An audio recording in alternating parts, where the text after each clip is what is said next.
अगर आपको पूजनीय बनना है तो जीवन में दोष नहीं लगाना, बहाना नहीं बनाना और कुछ अच्छा करके दिखाना। ये चीज़ें आज हम सीख सकते हैं गणेश जी से।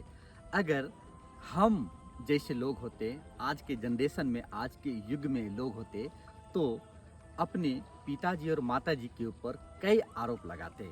आपको ये कथा याद होगा, जब गणेश और कार्तिक दोनों भाई को पूरा पृथ्वी का, ब्रह्मांड का चक्कर लगाने के लिए बोले थे, जो पहले आएगा उनको इनाम दिया जाएगा। लेकिन अगर हम और आप होते तो अपने पिताजी को, अपने माताजी को दोष लगाते, मेरे माता पिता मेरे साथ कितना अत्याचार कर रहे हैं। बचपन में थे तो सर काट दिए, पिताजी ने सर काट दिए, मेरा कोई गलती नहीं था।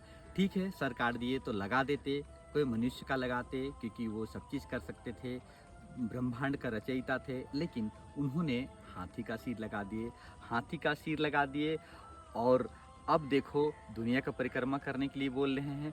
कार्तिक मेरा छोटा भाई है, जिसको वाहन दे दिए मोर का, और मेरे को मेरे लेवल के वाहन भी नहीं दिए। हम इतना मोटे ताजे हैं, तगड़े हैं, और मेरे को वाहन दे दिए चूहे का।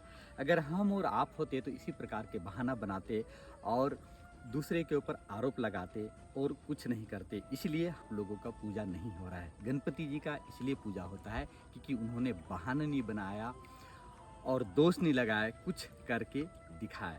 तो जीवन में अगर कुछ करना है तो बहाना नहीं बनाना, दोष नहीं लगाना, कुछ अच्छा करके दिखाना।